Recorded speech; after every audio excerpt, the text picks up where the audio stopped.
The Bankless State of the Nations are brought to you by YEARN. YEARN is DeFi's first self-building community-run project, which I just get really, really excited about. YEARN is a system that seeks out yield in DeFi, and it does that in a number of different ways. A very aggressive way is with the vaults, where you can deposit your preferred asset of choice, and different DeFi experts will come in and generate a strategy for what to do with your deposited token, right? And so it'll go find ways to get yield in that deposited token in DeFi. For those who want to just earn yield on their stablecoins, the Earn system is for you, where you can deposit your preferred stablecoin and YEARN will go and figure out which money market on DeFi in DeFi is producing the best interest rate, whether it's DYDX, it's Compound, or Aave. It looks around DeFi to see where the yield is coming from, and it directs stablecoins automatically so you don't have to. Check them out at yearn.finance to get started, and also check out the stats page to see what other people are doing as well. We're also brought to you by MONOLITH. MONOLITH is your cool new DeFi account, your DeFi savings account, your DeFi checking account. Except the cool thing about the MONOLITH DeFi account is that it gets software updates, right? You actually get to increase the usefulness of this over time. So here are some of the features. MONOLITH is a smart contract wallet with a lot of the features that you would expect if you've come to know DeFi and what it is. You can add money to it. You can put that money to work in Compound and accessing yield. But you can also swap through Uniswap. What was cool with MONOLITH is that they will send you a very sexy MONOLITH Visa card that connects to your MONOLITH smart contract wallet on Ethereum. So it's a really awesome tool to live a bankless life with a savings account that gets software updates. So this is something that you're never going to find out in the real world, but you can still do real world things with real money, like buy your groceries. So that's just fantastic. Coming soon to MONOLITH, actually already here to MONOLITH, is now you can buy DAI and get it sent to your wallet directly, right? So it's also being an on-ramp. So you don't have to go through your centralized exchange like Coinbase or Gemini or wherever. You can just go straight from your bank account right into your MONOLITH checking account smart contract wallet. So check them out at monolith.xyz. All right, welcome Bankless Nation to another AMA. This is an Ask Me Anything. We've got Danny Ryan here, whom we're going to introduce in a second. Quick logistics. Here's how this works. You can view live on YouTube. It's broadcasting now. You can ask your questions on YouTube. If you're a Bankless member, you get prioritized questions in the Bankless Discord. So make sure you start pumping your questions for Danny. We're going to be talking about ETH2. We're going to try to wrap this up in about an hour, and I will interrupt at various points and let you know how much time remaining we have. This is a super important Ask Me Anything because of the timing. ETH2 is coming. It really is, despite what they say on Twitter. We just had Vitalik on the podcast to talk about the why of Ethereum.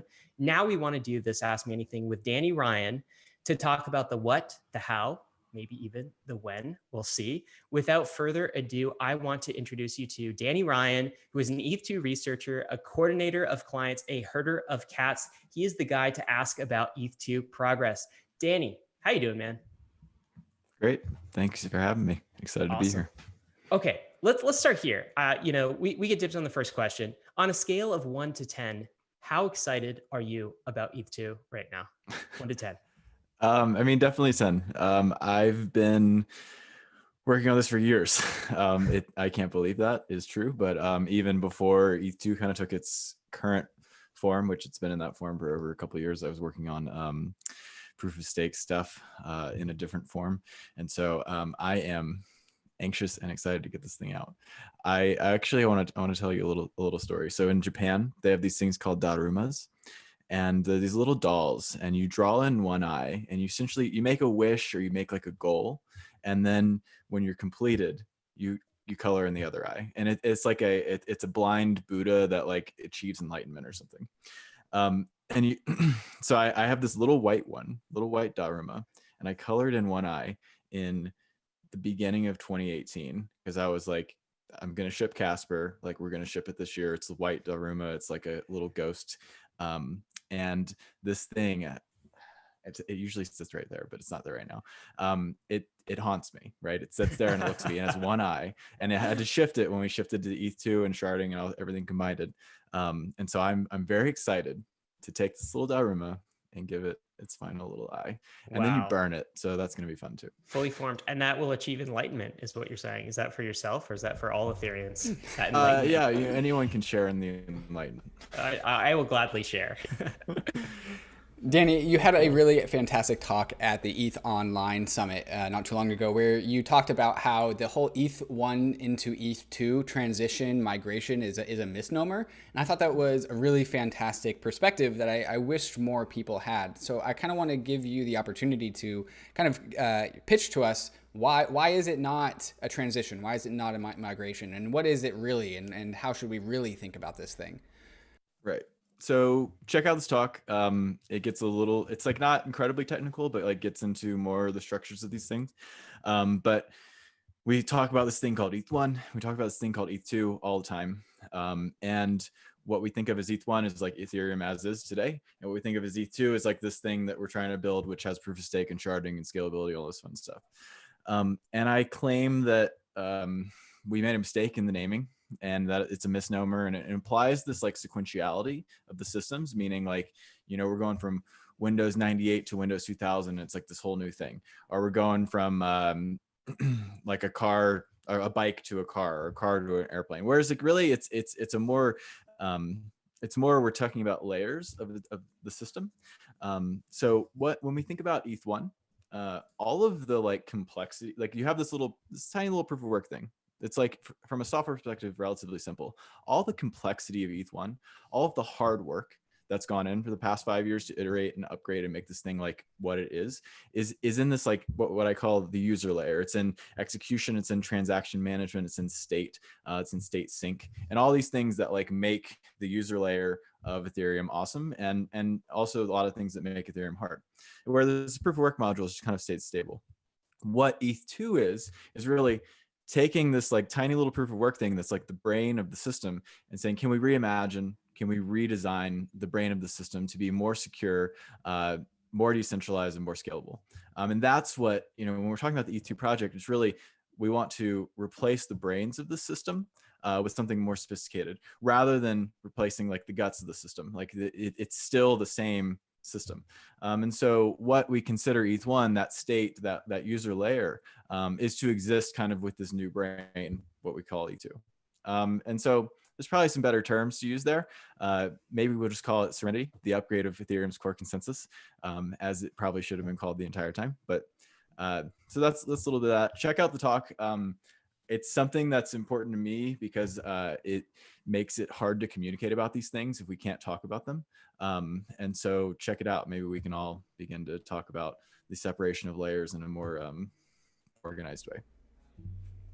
So just to kind of summarize that and make sure I'm on the same page, with Ethereum, there is the stuff that we do, right? The DeFi, yield farming, Uniswap, anything that's a contract, right? Tokens, transfers, that's the stuff that we do. And then there's the infrastructure that supports that, right? And so the stuff that we do isn't changing. That's coming along with almost no changes. It's the how the machine of Ethereum comes to consensus around the stuff that we do that is being like swapped out. And so the way I've explained this to a friend of mine is kind of like the Indiana Jones of the like taking the idol and the sandbag and swapping the sandbag on for the golden idol, and then at the same time. Is that an accurate like illustration, or maybe did that lose some nuance? That's probably reasonable. I'll give you two others that like I think are kind of reasonable as well. Joe Lubin actually said this in a talk. There's been like this whole COVID online thing is like all blur, so I have no idea what it was or when it was. But Joe Lubin was in some sort of like online thing said it's like and I think mistakenly used this analogy earlier, but it's like a modern operating system. You upgrade your modern operating system. What happens? Usually, if you choose to, like, it feels very similar. Like you brought your files, you brought your programs, you brought everything, and it generally works. But maybe you have like some upgraded hardware, maybe you have some better security features, and maybe you can like, if you're a developer, you can like get in and do some like new cool things. And maybe you have a bigger hard drive, but you're still working on what seems like the same computer. Your keyboard might click louder because you're into that. But so that's one way you can think about it, is like the user layer, your user experience can be very similar, but if you choose to, it can be enhanced over time. And then another one is, and I don't love this, but it's because it's like weird, like war analogy, but imagine like Ethereum is like some fighter pilot plane thing, a jet flying around. It's doing awesome stuff. And then like what we're doing is like essentially preparing the aircraft carrier, and it lands. And like now we have like a bunch of other jets that are like all managed under the same system. Both of those kind of suck, but you know, different ways to think about it. I'm still working on the memes and the analogies, but maybe you guys. Yeah, well, fantastic. Yeah, and we'll add the Indiana Jones one to the roster there, David. Nice one there. All right, so can we talk up for a minute, because I think this is a huge question in the Ethereum and in the Bankless community about the state of the testnets. So for people who have not caught up, right, I guess maybe zooming out, what we're talking about, the next thing that's coming is ETH2 or Serenity phase 0, right? And then we've had this series of test nets to get to a mainnet phase 0. Can you talk about, I guess, phase 0 and the feature set of it, and then the state of the most recent test nets that have happened and kind of where we are now? Right. So what we're doing right now is we're bootstrapping the new consensus for Ethereum. We're bootstrapping this proof of stake consensus, and that's called phase 0. To be honest, like I think the terms, these phases are like nice for technical discussions, but I don't think they like are incredibly meaningful for the community. So I'm even just trying to talk about them differently. So what we're doing at the end of this year is we are bootstrapping the new consensus mechanism. Ethereum, is like a $50 billion blockchain. I don't know. It depends on the day, depends on the hour, depends on the minute. That's about right. But high value, a lot of activity, a lot going on. And it has this proof of work brain. It's relatively simple and it works. To do this in a sane and conservative fashion, the new consensus mechanism, which will ultimately drive Ethereum in the future, is to be bootstrapped in parallel. So essentially, we're not going to disrupt this thing that we call ETH1, the current Ethereum chain. Instead, we're going to allow people to stake and move real economic value into this parallel system, which is that proof of stake mechanism, which is called the beacon chain, which is to be the brains of Ethereum in the future, and to bootstrap it in production, unaffecting the initial system, to kind of get everything right, to get stability, to get the software in production, to test the economics in real world conditions, et cetera, et cetera. And so that's what we're doing at the end of the year, is a bootstrapping phase for the new consensus mechanism. If you're doing like the operating system analysis, we're like, putting the operating system in beta and letting people test it, and like they're getting early rewards for, I don't know, that's not a good analogy. But so bootstrapping phase, that's like, we're doing this in production, we're putting proof of stake in production to bootstrap it, to then take control of Ethereum in the future. We, throughout this year, and to a certain extent last year, on single clients, have been iterating on testnets. I don't know how many there've been. There've probably been like 3 or 4 public multi-client testnets. I say multi-client because there are many implementations of this protocol, which y'all are probably all aware of. So we have Madaya, Madala, whatever you want to call it. It is a testnet. It has about 100,000 validators. Each validator is a 32 ETH instance, and there's more than 1,000 nodes. There's kind of a distinction between validators and nodes. We can get into that later if you're interested. But about 1,000 nodes on this network. It is community driven and community controlled, meaning like the EF and client teams control probably less than 5% of the stake on this thing. And so it's broadly run by the community. It is not an incentivized testnet, meaning that the incentive to be on it is, there's no additional monetary incentive. The incentive to be on it is to test out your software and kind of like show that this thing works, and get your system hardened and security and just kind of understand things before you move into mainnet. There's been some awesome things that have happened with Dasha, some initial stability, some craziness in terms of instabilities and some bugs and hardening that happen. and then a long stretch of stability. Recently, we've seen about 50% of stake leave. I think a lot of people are at the point where like, I'm ready for mainnet. I don't really, if I'm running on a cloud box, like I don't really feel like paying for it. If I have it at home, like, screw it, I unplugged it from the wall. I don't know all the motives there, but plenty of people have turned their nodes off. So Madasha is actually in this, this time of no finality. You need 2/3 on the network to finalize. And so it's in this like somewhat stressful state where the chain's still being built, but things aren't being finalized. And so you can't like aggressively as prune and things like that.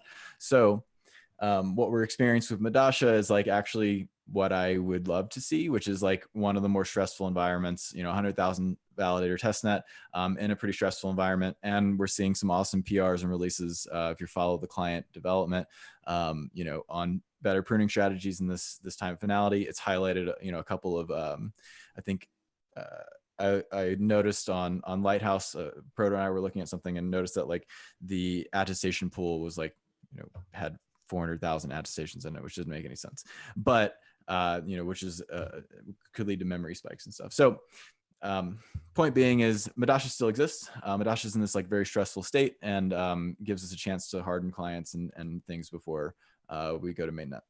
Additionally, we've had these like testnet dress rehearsals recently, which is one of the more difficult parts of this process is really like that initial bootstrapping. It's the making the Genesis deposits and kind of coordinating all the clients at the same time to kick off Genesis. And so we've had a couple of these like testnet dress rehearsals. The last one went really well.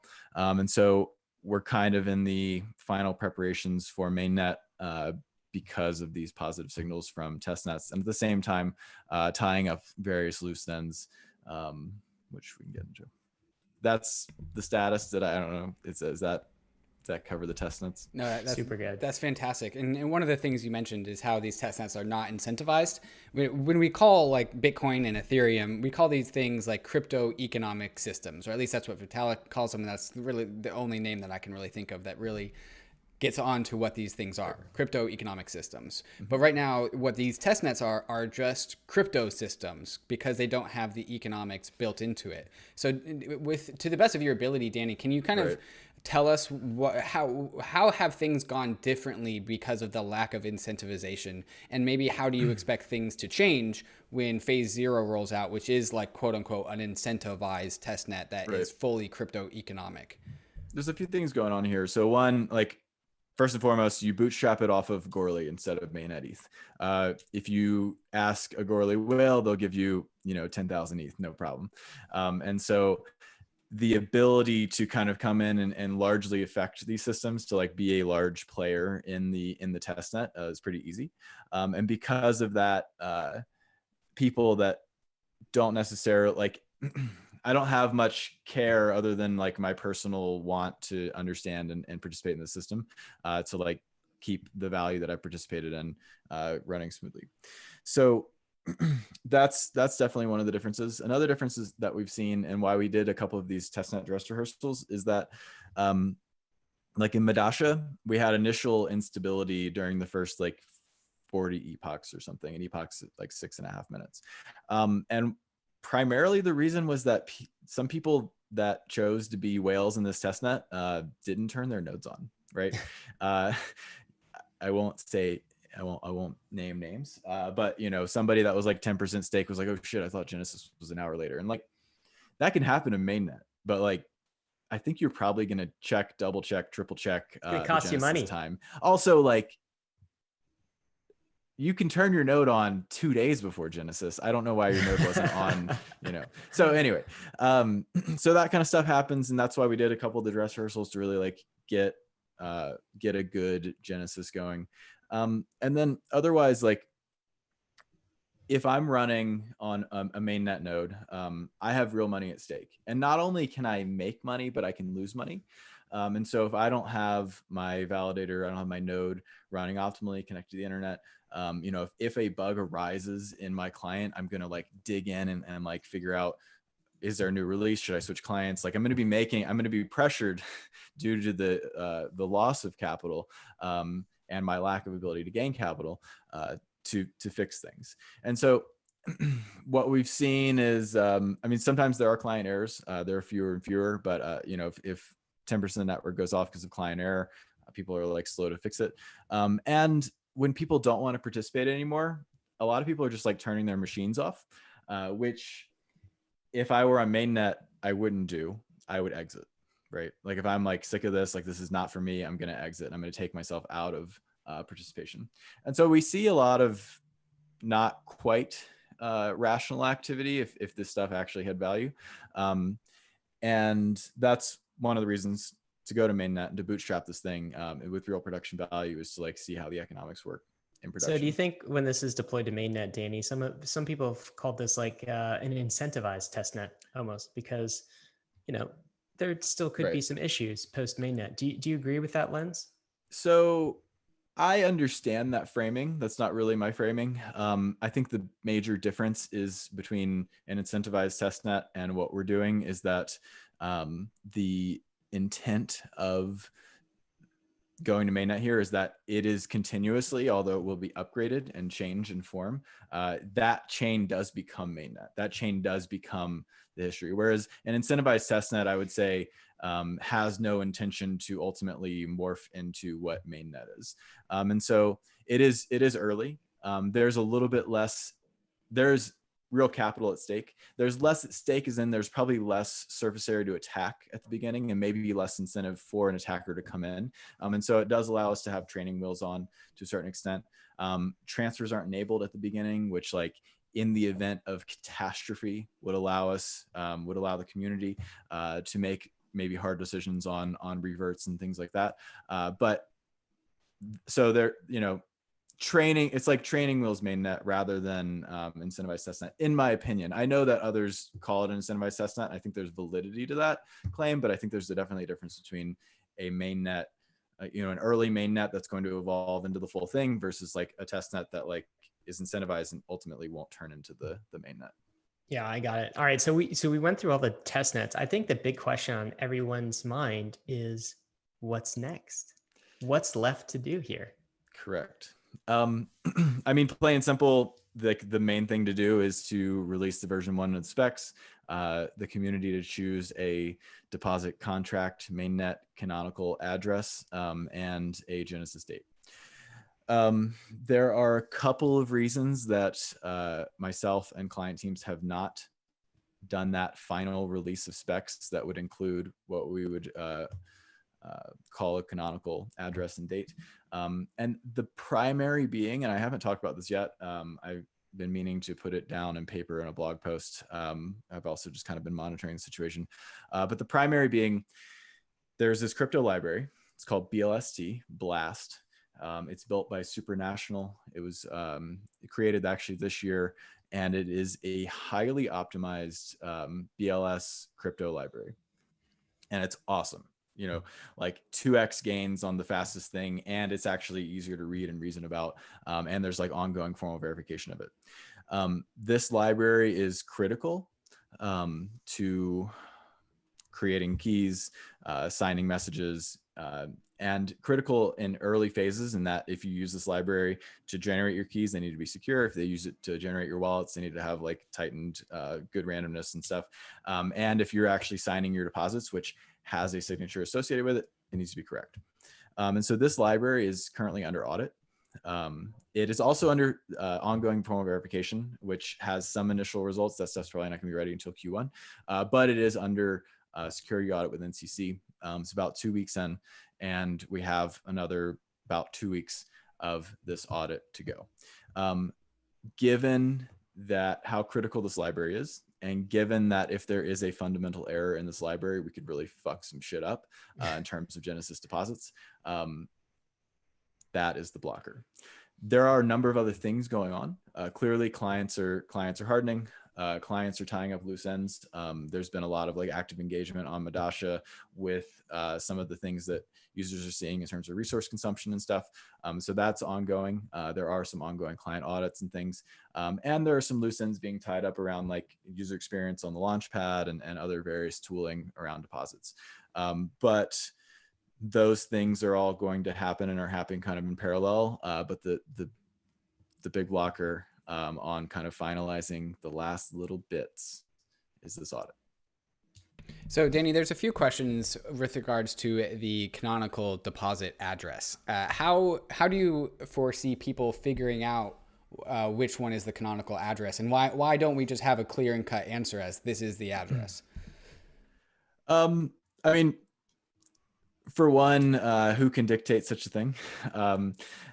This is likely going to be signaled from many different angles from the community kind of all at once. I think that client teams, EF, large community entities that have stakeholders in the community are planning on kind of coalescing on a single deposit contract and signaling that all at once to one, kind of solidify like the community has chosen this, but two, to also publish this information simultaneously kind of all over the web, and it can't simultaneously a campaign that says check, double check, triple check this before you send any money to it, because at the end of the day, the bootstrapping of the Serenity, the ETH2 consensus, the beacon chain, it happens with no changes to ETH1.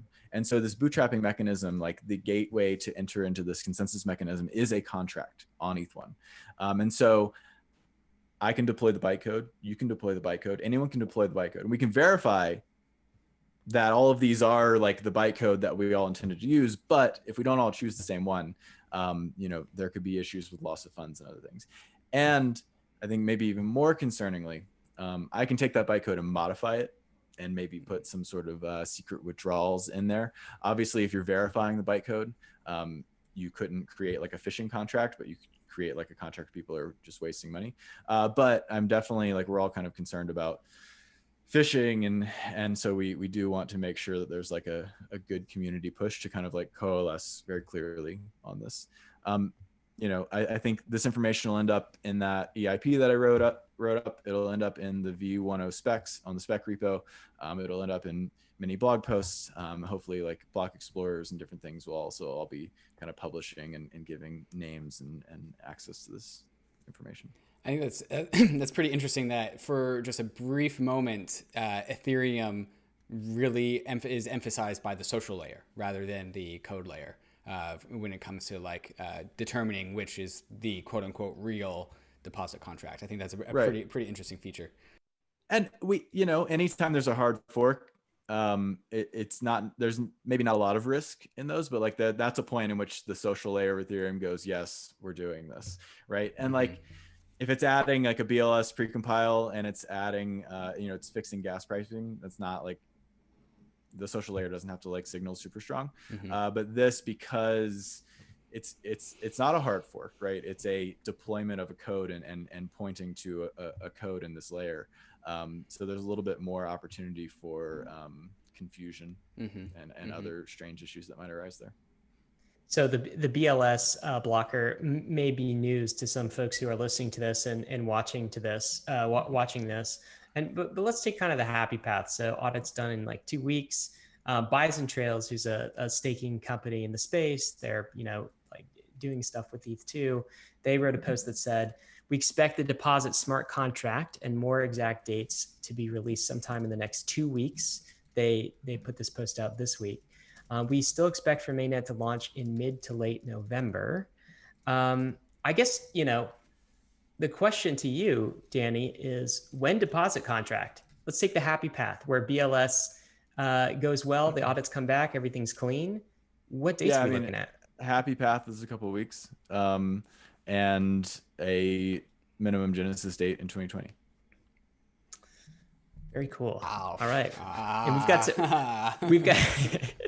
we've got some holidays to navigate too. Is that on folks' minds? To a certain extent, like yes, but so we have some ability to select with this parameter called min genesis date, right? And that is like a Unix timestamp that is the earliest genesis can happen if a minimum number of deposits are hit. And so there's a little bit like, if we assume optimistically that like deposits come in and we hit it, no problem. Then like we do kind of get to select a date. And that would probably try to avoid any major holidays. But if we don't hit those numbers, then Genesis time is like totally up in the wind. You know, hopefully that's not what I have to tell my wife that we're doing on Christmas morning or something like that. Yeah. Whatever. I take that back. I think she would accept it as like a pretty reasonable gift.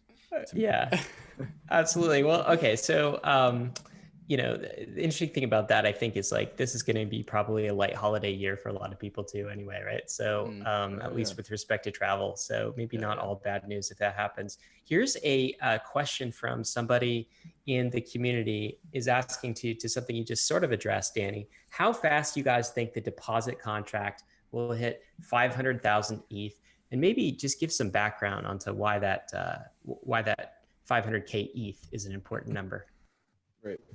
So I'll do the background first. So essentially, that is the minimum amount that can kick off the chain. If more deposits happen before that minimum Genesis time, it can be kicked off with a higher amount.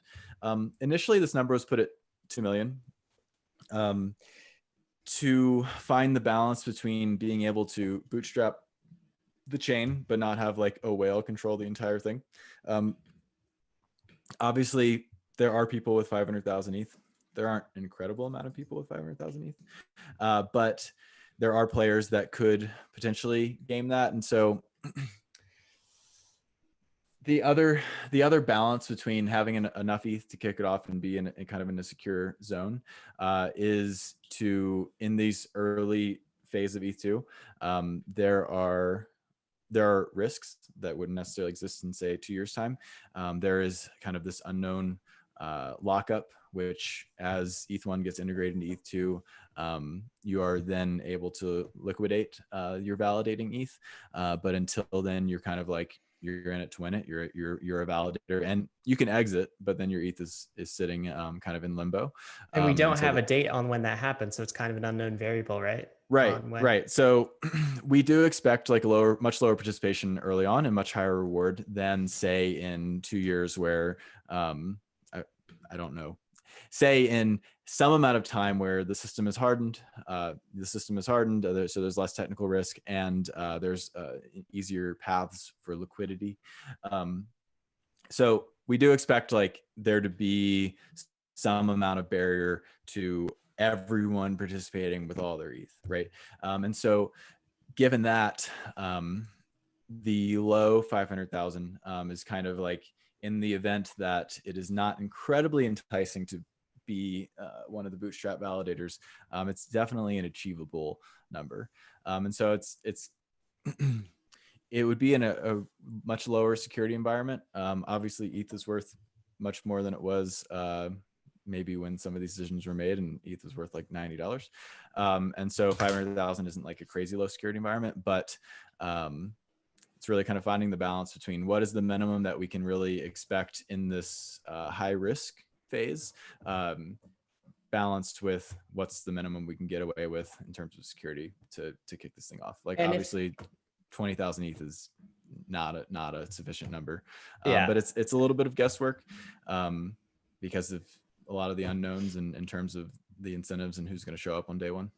I guess, to throw some numbers out here. So I don't have the calculator in front of me, but if you've got 500, if there's 500,000 ETH in there, like rewards are going to be a lot higher. So we're talking definitely double digits, right? Maybe upwards close to like 20% ish range. Yeah. I just put this in that EIP 2982. So let's check it out. Yeah, it's like 23.5%.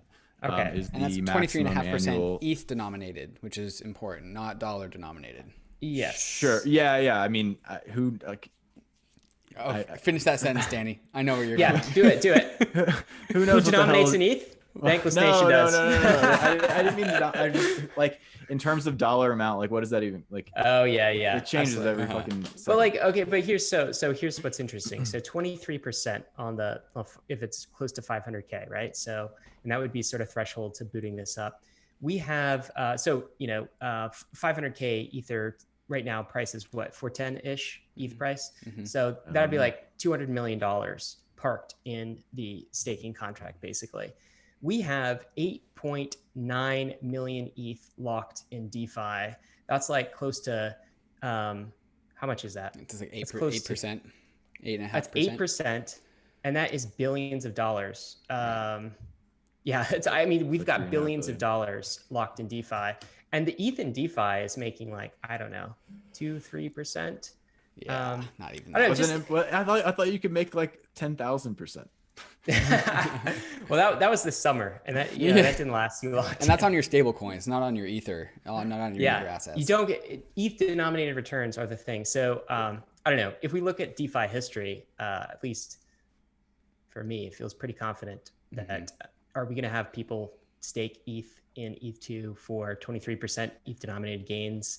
There's definitely going to be a subsection. I feel like we're going to easily cross that threshold, but it is guesswork. Because the risks, like smart contract risk is high, right? And especially when you're participating in a new system.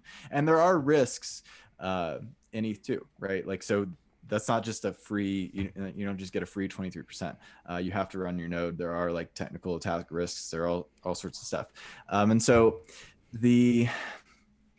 and early on, there's just more unknowns about like how stable this thing is, which clients are the best to use, and that kind of stuff. So like that number accounts for additional risks. But in the long term, when say 8-10 million ETH is in this thing, as we expect in the long term, there's going to be a lot fewer risks because this system will have existed in production, and because a lot of these, like the clients, I think will be much more hardened by then, and liquidity, much more easier access to liquidity exists. You expect a much lower return. So it might look eventually like those meager DeFi returns, but then it'll be much more of a risk-free type of, or low risk relative to those DeFi. Yeah, it's a really nice property that I'm not sure folks are aware of. Feels very scalable on that. So Danny, as this deposit contract gets up and running, I'm seeing kind of different parties that are relevant here. There seems to be like, people that are going to stake on day one no matter what. And perhaps these people are long time like Ethereum people that probably like had, perhaps even not participated in the Genesis sale. I would imagine Vitalik would be part of this group. And then there's the group of people that I think are just going to throw a few ETH in, just a small percentage of their total value into the deposit contract. And then there's going to be people that do nothing. Is that kind of how you see this stratification? And also, if somebody just doesn't want really to do anything, do they have to do anything at all ever? Right. So I mean, that's a reasonable way to think of the stratification. I mean, there's people that it depends on your stack, obviously. I don't expect most people to go all in on their stack regardless of the quantity. If you have 128 ETH, you might run a validator. If you have 128,000 ETH, you might run 1,000 validators. But I don't. It's just someone's going all in. Obviously, someone's like been waiting for this for 5 years and is like gonna drop their entire stack in it, and it has no intention of selling any of their ETH for the next 10 years, and is like, I'm all in. But I think you're gonna see much more of the people in that middle ground where like you begin to experiment, you throw in a couple of validators and get your toes wet and kind of see how the system evolves, see how rates evolve, see how participation evolves, and then potentially go in more. And that's kind of on the individual basis, but there's a lot of other like complicating factors to this engagement. You mentioned Bison Trails. There's a number of these like staking providers and institutional players, which is good. I mean, there's a demand for this stuff. So I'd rather there be a ton of them, and it seems like there's going to be a ton of them rather than just like one or two. But some people might choose, rather than to participate at home, might participate in one of these like larger pools, or if you don't have 32 ETH, you might choose to participate in one of these pools with a smaller denomination, and then so I mean that's the range of that. And then what was your second question was? What if people that don't really care to stake then just want to get Yeah, onto yeah. ETH too? How does And that that how that does this goes work? back to like one of the early questions we talked about, and like this, uh, what ETH1 is the existing Ethereum chain, the state, and the transactions, and kind of like the continuation of that. And the plan is that this chain is governed, that state is governed by proof of work. And at some point in the future, there'll be a hot swap of the consensus from proof of work to this beacon chain proof of stake, and things will just be uninterrupted. Your applications, your contracts, and your ETH will just exist in this new environment. And so, yes, if you don't want to do anything, don't do anything. Honestly, like phase zero, honestly, this like bootstrapping of consensus is for stakers. It's for people that want to get involved. It's, obviously like there are stakers, there are DApp developers, there are community members, and like the people kind of span the gamut. But like, if you're not interested in being a staker, then like, just let it bootstrap, let it go, and enjoy the fruits of it in due time. This is going to be pretty historic, though. I mean, this is the first time kind of a live network is attempting to switch over from proof of work to proof of stake. I've called this like economically, if we think ETH is money, is a monetary asset, monetary type asset, this is almost like a initial bond offering for the Ethereum, nation, because you're able to put that monetary asset in a bond, stake it, and receive some sort of reward. And all of this is happening before our eyes live. It's going to be, I think, one of the most fascinating economic experiments, maybe in history. Ever, yeah. Yeah. So here's a reader question, though. So I think, back in 2017, we faced kind of a couple of years of what felt like Serenity delays, ETH2 delays. The reader asks, or the watcher is asking, what's the most likely reason why ETH2 effort continues to feel like it gets stalled or delayed? Like, why has that been happening? And like, how do we know it's not going to happen again, either at this phase zero or maybe even like phase one? Because like Right. we get phase zero, but still phase one and phase 1.5 until we can start doing things with it. Why the delays? Right. So this problem, the set of problems, has moved from the abstract to the concrete over the course of many years.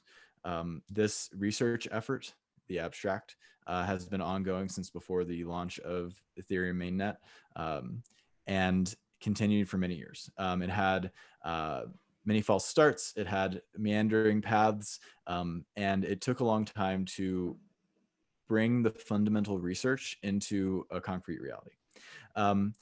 That even at the end of 2017 was still happening. Some of the fundamental research driving the core of the proof of stake and the core of the sharding was still really getting out the door. At that point, we were also beginning development, and there was optimism that all the hard problems were solved. But it wasn't really until this mid 2018 shift where the abstract firmly began moving into the concrete. But moving into the concrete first had to move into specifications. And specifications took us a long time because these things are complicated. And so there was optimism that the early specifications were kind of where we needed to be, and that implementation could quickly follow. The specification time took more firmly into the 2019 range. And thus, really the implementations were getting started, and engineering expertise in this domain was being built, but we weren't at the point in which this stuff could be shipped. Really, once the specifications solidified and implementations could really bite in and dig in mid 2019, did this stuff concretely begin to move out the door. And what we've seen is client engineering teams, first and foremost, understand this stuff and figure out how to build and manage it. It's one thing to write it down theoretically. It's another to actually create sophisticated systems to do so. And what we do have now are sophisticated systems that can handle proof of stake and handle sharding. And these, that's what's being kind of finally battle tested and moving into production into this year. So there's a couple of things there. There's the abstract of like actually just abstractly, can we solve these research problems? There's writing specs down, and then there's like the actual building of production systems. I would claim that on the abstract side, on the research side, there are not a lot of unknowns. We do have very firm grasp on the reality of the system that we're trying to build. And on the specification side, we do have clear paths to production grade specifications on phase 1, phase 1.5. This stuff is still a bit in flux, but is in a place where we're kind of hardening and refining rather than coming up with the basics. We've also gotten better at writing specifications. We have like a framework with how we write specifications. We have like standard ways to write these things and standard ways to test and validate what we're writing. So those two, the research stuff is not a big blocker. Specifications is ongoing, but we're in a pretty good place. And on the actual engineering side, engineering phase 1 and engineering phase 1.5, it's hard. Like plain and simple, this stuff is hard. Any amount of work and any amount of iteration is hard. But the foundation of these systems and the foundation of these engineers and these teams is laid. And so when you're talking about expanding, say, the role of what a validator does, which happens in phase 1, they have additional duties, not just to the beacon chain, but to these shard chains. This is an extension of what is already robust software. There's already like generally frameworks for how to deal with validators, how to kind of shuffle them around, how to have different duties and store what they're doing and manage caches and shuffling, all sorts of stuff. So a lot of the fundamental problems are solved. It's really extending the ability of these systems. And so I will say this time and time again, this stuff is hard. And like fundamentally, like that's the answer. That's why that's why there are delays. This stuff is hard. It's never been done before. But we, the researchers, the developers, the testers, everyone kind of involved in the system are much better positioned to move professionally and to move quickly on subsequent phases. And so, yes, there is complexity. Yes, I will not give you a timeline, but the ability to extend these systems and the ability of the engineers and the teams, is up there. Awesome. Thanks for that, Danny. Well, one question that we have coming in from the YouTube is, what would you like to see from the client teams? You mentioned loose ends are being tied up. One thing personally I'd like to see is the new client switching schema. I actually don't know what that is. Maybe you could help elaborate on that. Great. So one thing, I'm going to beat the drum on client diversity all day, every day. I think that we have a little bit unhealthy distribution. The Prism team has been around for longer than any other team, and they've had public test nets for much longer than any other team. And so I think a lot of the community is kind of anchored on this client because they're just familiar with it. And it's a good client, but there are other very excellent clients. And so what we saw in Madasha was we saw a critical error with how Prism was handling time, which caused like some madness. It also illuminated us to the fact that like Prism was probably 70+% of the network. And during that, we could have seen a much quicker resolution of this error if validators were able to cleanly, simply, and securely swap clients. But there actually was not like a standard in place for me to cleanly do that. And actually, if I naively just swap my client due to the nature of the timing error on the Prism client, I might actually been liable to be slashed if I didn't like port the information of my previous messages to this new client. And so one of the great things, there's a lot that came out of that Madasha incident. I think all clients are like 10 times better since that incident because they got to deal with like a crazy stressful forking scenario with like 10% of the network that remained live. So that's good in and of itself. But another thing that came out of it was there's this validator database like interchange format. Essentially, if I'm running Prism, I can go, export validator DB.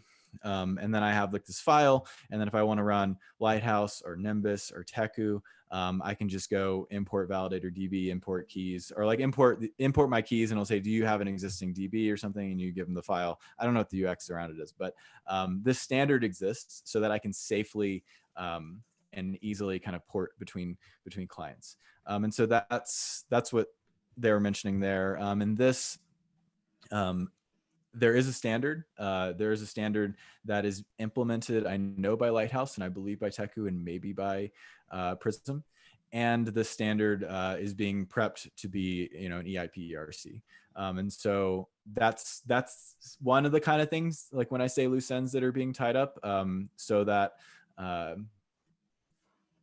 these, you know, people not only can run their clients, but in exceptional scenarios can run and manage their clients.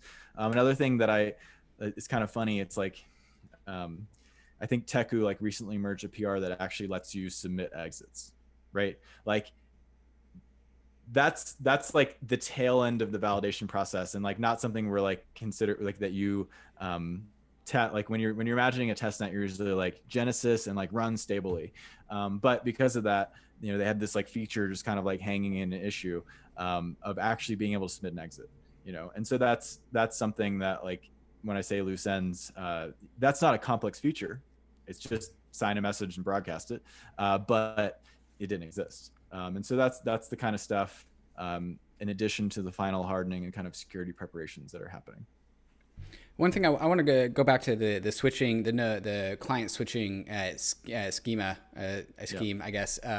Historically, we've had instances in Ethereum 1.0 where one client got DDoSed, right? And so this was the Shanghai attacks way back when. Yep.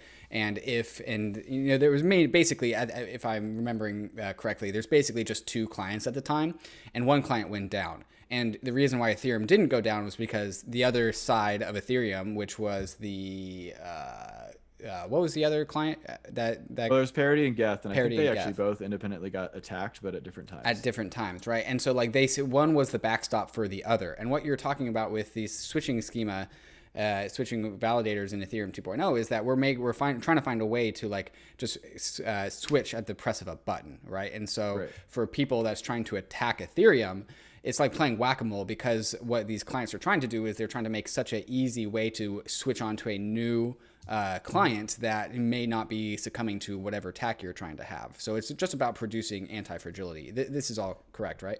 Right. And some of this we get just by being in a multi-client paradigm without active switching, right? So if a client that is 1/3 of the network, or say a client's like 25% of the network, and it gets attacked and everyone gets taken down, the chain can still be built and it actually can still be finalized.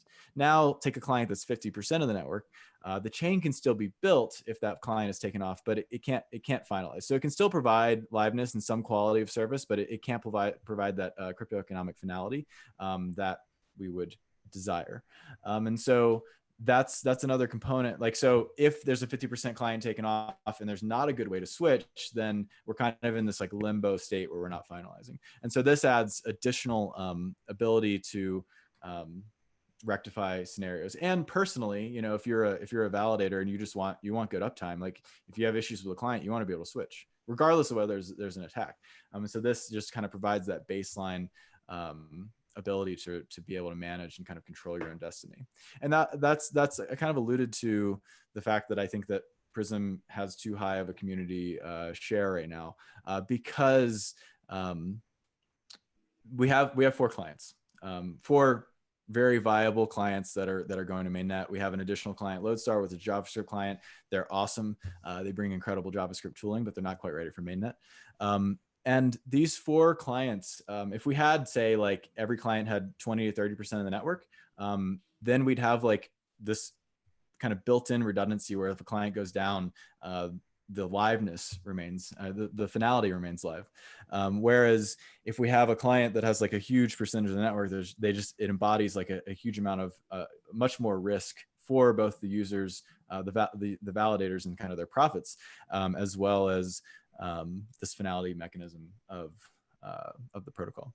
So again, like being able to switch easier helps in the event that a majority client has issues, but I'd also love to see a better distribution in general. Very cool. We have 4 viable clients, so like use them. Maybe we'll see some of that, particularly when we get to, production mainnet and real money is at stake and people want some redundancy against one client outage. So let's hope for that. Here's another viewer question. So after phase 0, how long until phase 1 and 2? And maybe let me just slip phase like 1.5 in Right. there conceptually, realizing this is all part of Serenity. Of course. But what about these other phases? So give us happy path, maybe. Yeah, I mean, these client teams, they have, they're much larger than they were a year ago. They've been encouraged to kind of like hire and build up the expertise, but they generally have like some like very expert resources, that the leads that are driving a lot. The goal and the intention is to get phase 0 out the door and shift a lot of these expert resources to sprint on phase 1. It's been very difficult to prioritize the development of phase 1 by these client teams while they have the impending launch of phase 0. But phase 0 will go more into an iterative maintenance mode for these clients, and the expert resources will spend day and night working on shipping phase 1. I think that it's realistic to see that next year, but I need these engineers to dig in come, January 3rd and begin to flesh it out. Again, a lot of the core of this system and a lot of the complexity of the system is the managing of this beacon chain of, hundreds of thousands of validators and consensus entities and caching and databases and all sorts of stuff. And a lot of that is in place.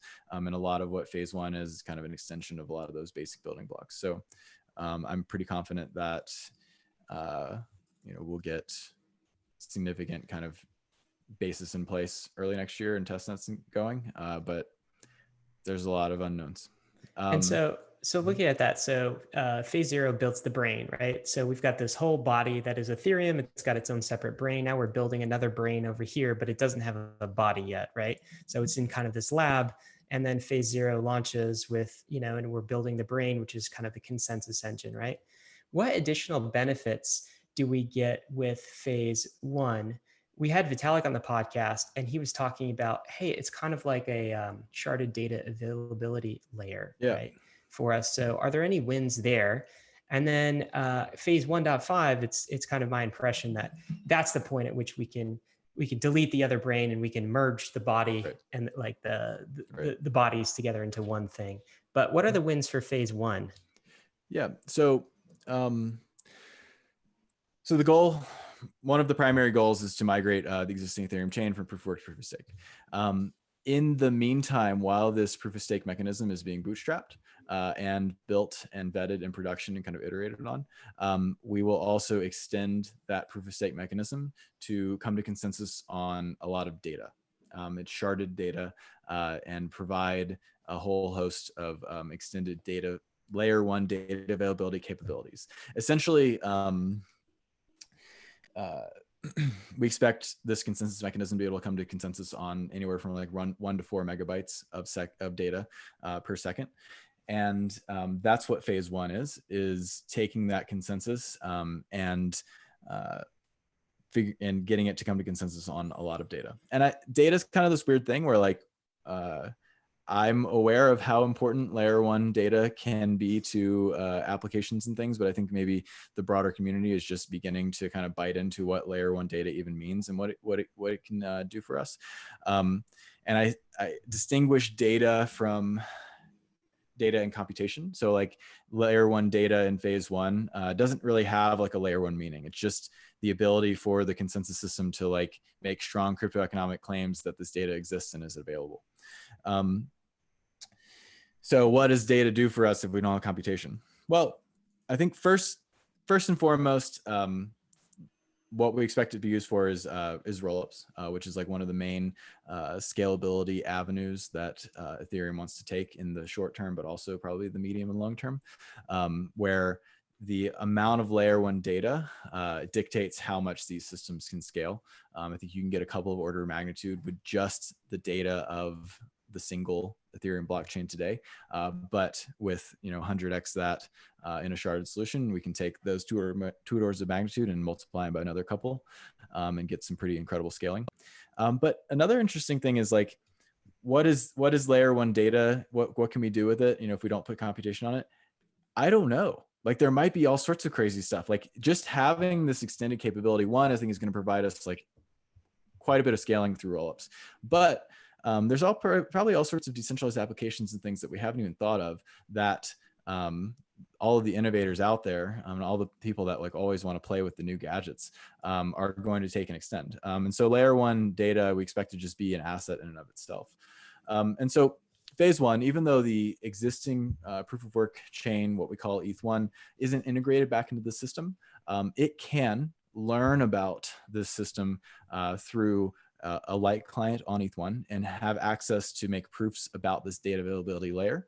And so all of these roll-up mechanisms that are in production today and kind of on the verge of being in production in the next quarter or so, can not only leverage the layer one data of the existing Ethereum chain, but this highly scalable data layer of kind of the beacon chain system. And so we do expect there to be some pretty major gains. Expect this to be a pretty big asset to the community at that phase. And then subsequently, we'll have the integration of the existing Ethereum chain into this proof of stake consensus for a little bit more native access to that data layer. All right, so we've gone through kind of all the phases, right? So again, Happy Path, maybe it looks like Happy Path says that the contract will ship and staking will ship this quarter. And then Happy Path would maybe say phase one ships next year. I think that maybe the last question, the one to wrap on, Danny, is when will the old brain die?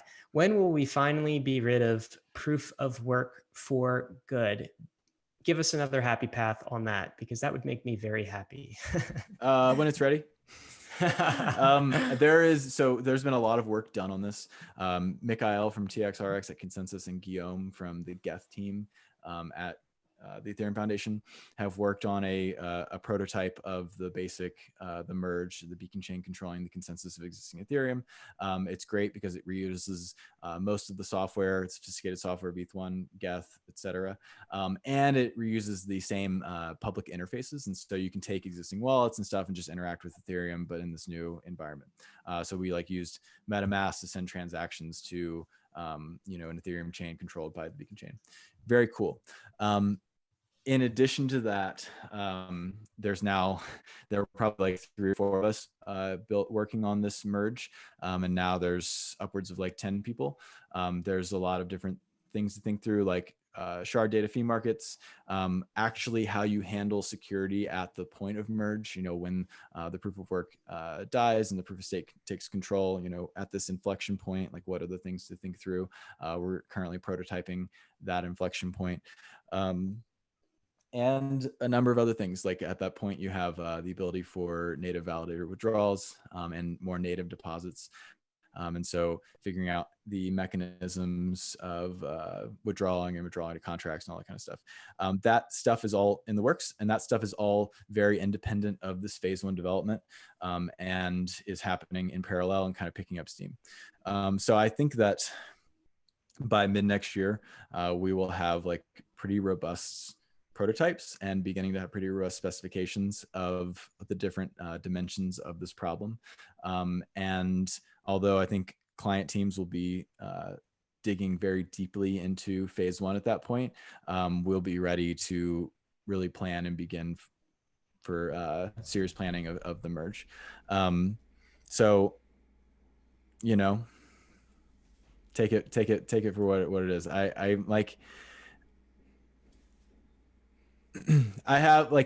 We all have an optimal path, and I probably have a better understanding of some of the problems at hand than others.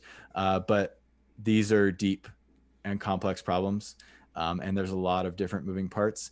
And I don't want to, I don't want to put engineering teams in the position of having an arbitrary deadline that I happen to say on a podcast. So I'm not going to say it. That is completely fair.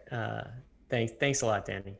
Yeah, Danny, we want to give a big tip of the hat to spearheading this entire effort. So, thank you for everything that you have done and pushing the boulder up the hill so far. So, go ahead. Thank you. I get the chance to talk about it, and I get the chance to work with kind of in the middle of a lot of it, but like tipping my hat to all of the incredible researchers at the Ethereum Foundation and elsewhere, and the engineering talent on this project is unbelievable, and they're really like the unsung heroes of this process. So shout out to them. Yeah, should definitely shout out to them. Danny, if there's one thing that the Bankless Nation could help with this effort, what would it be? What could listeners and viewers do to make sure that Ethereum 2.0 comes alive in the way that we want it to? I mean, phase 0 is for stakers. If you are planning on getting involved, get involved today. Check out the eStaker community, dig deep, run some software, run some non-majority client software, help yourself and help the network by using a diversity of software. So I mean, that's the big shout out. If you're planning on staking, and I mean, otherwise, if you're just in the Ethereum community or you're building dApps, like keep doing what you're doing. We're trying to make a better future for you, but like there's a lot of incredible shit going on today. So like if that's your thing, just stay heads down and keep making Ethereum awesome. Absolutely. Yeah. Okay. And if you guys are interested in doing that, I would actually super recommend the ETH Online global event that's tomorrow. There's going to be a talk about staking for beginners at 17 EDT or 1700 hours EDT, whenever that time zone is. You can check it out at ethglobal.online. There's a schedule there. A bunch of other stuff too as well, such as EIP 1559. And if you're interested in a lot of the content that Danny was talking about just now, you're probably going to be interested with all that content going on there. So learning more, that would be a great resource. Danny, thanks so much for this AMA. Really appreciate your time. Thank you. It's my pleasure.